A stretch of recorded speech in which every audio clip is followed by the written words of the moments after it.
Hi, scholars. Today we are switching back to our African American Studies textbook. We are on the final section in the textbook. So it's called Part 4, Selected Areas of Scholarship in the Discipline. And that section starts on page 209. But we won't be reading all of the chapters, just selected chapters. So for today's class, we are looking at specifically chapter 17. It's diversity and representations of Blackness in comic books. We do have some additional resources available that will be posted to Canvas to go along with this lecture. And we'll probably keep it pretty short. So that starts on page 238 and it goes through 250. So it's a short chapter. So the beginning is great. I mean, the whole chapter is great. This is really relevant culturally and just, it's fun. Comic books are fun. And at the beginning, the author tells us what comic books are and what they can do. It's the very first sentence after the quote by Sheena C. Howard. It says on page 238, "For more than a century, comics have existed as a form of political and social commentary, tools to promote literacy, as well as an outlet to step away from reality." So comics, although they are a lot of fun, right away the author is telling us how significant of an impact they have in society. The author goes on to say, from an academic standpoint, comics have also provided an avenue to interrogate and explore representations of race, gender, sexuality, and disability. So I think that's a really great intro. It gives you a working definition when you are thinking about comics. And then right away, they give you some examples and very recent ones with Black Panther, Black Lightning, and the Luke Cage series from Netflix. And unfortunately, we go straight into, after this empowering definition of how comics can positively change society and politics and do good things. We read about how Black characters, especially as represented in the comics, have often been marginalized, misrepresented, and relegated to minimal leadership, or presented simply as supporting characters. That is discussed on the same page, 238, the second paragraph. And they give you some examples of some of the dangerous stereotypes that have been represented in comics, such as savages, circus sidekicks, whitewashed heroes, ghetto gangsters. And then they give you some descriptions of these kinds of characters from the 1930s, 1940s, 1970s, 1980s.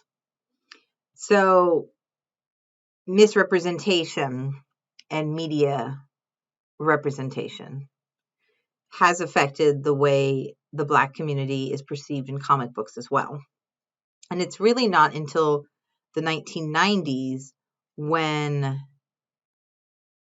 Black characters in the Black community really come into their own and are given more of the mainstream narrative. And it's kind of interesting.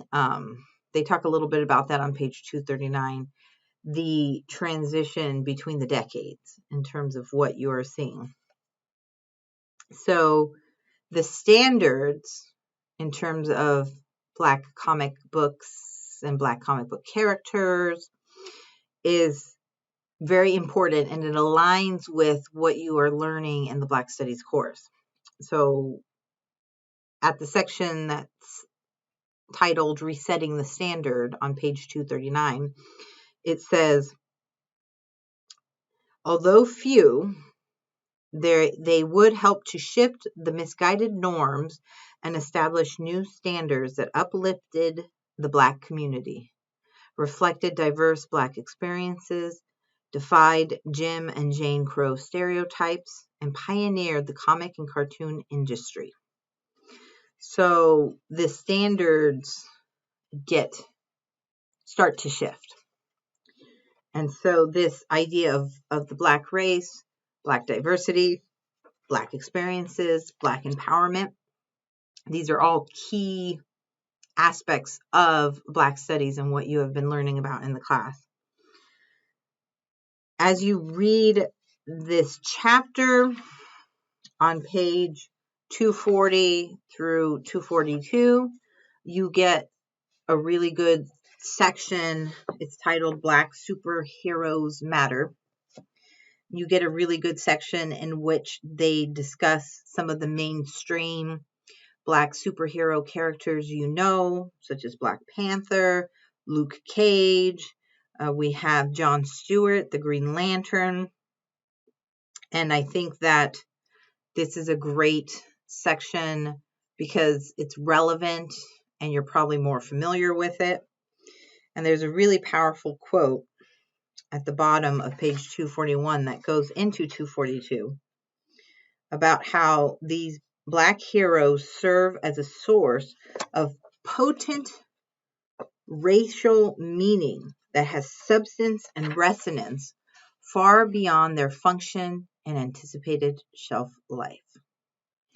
So these characters have a really lasting impact that transcends the comic book stage, or if it's a comic book that's translated into a film, even that film medium.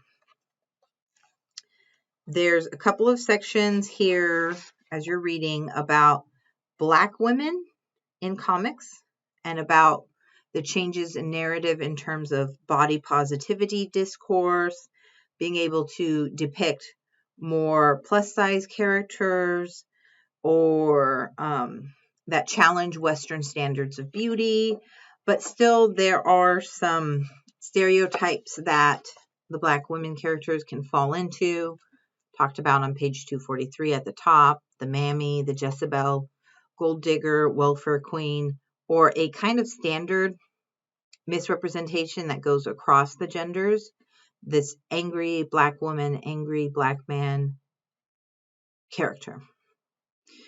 So there's a little section on Black women in comics, and then a little section on queering the stories and about queer narratives of color and queer Black superheroes. And this is a really exciting section. Both of these actually are, because there's so much room for growth within the industry in the field. So the hope is that more artists and storytellers and comics will fill in some of these gaps. Race and disability is talked about starting on 243, and that goes through almost towards the end of the entire chapter. Starts on page 243 and goes through 246. And this was really interesting because, again, what you're seeing in each of the sections is a juxtaposition of positive representation that is countering or struggling with still a negative representation of the character, the community, the focus. And so with this one, I really like how towards the end of the section on page 245, the author expresses that characters who have a disability within the comic world, they are not simply portrayed, they should not simply be portrayed as characters to feel sorry for or as having to overcome great odds in order to be relevant. Making disability a part of a character's identity helps to normalize and humanize their narrative and potentially resuscitate the gaze. So the key for this kind of a character is about normalizing people, and those that would include with disabilities, and humanizing them and making them center focus within these comic books. So that's discussed at the bottom of 245. And then, that's really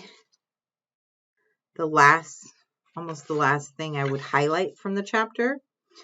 I do think that the author ends with the notion that we need to have discussions about these representations, and especially about any kind of misrepresentations.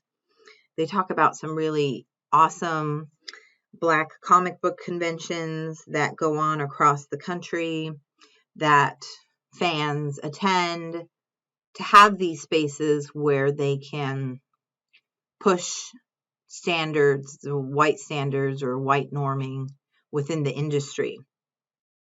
And they really want more people to see that they can be portrayed in the entertainment and in the mediums, and that popular culture needs to invest more in that representation. And you all coming through, your careers and your majors and whatever you're learning are some of the future people that could help fill some of these gaps if you end up working on something to do with film or something to do with comic books or design or art or stories.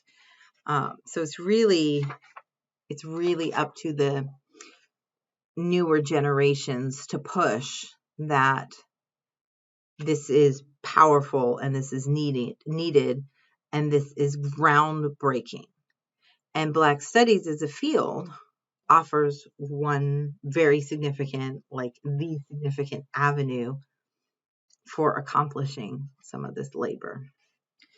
So as always, if you have any questions, reach out to me via Canvas email. Thank you.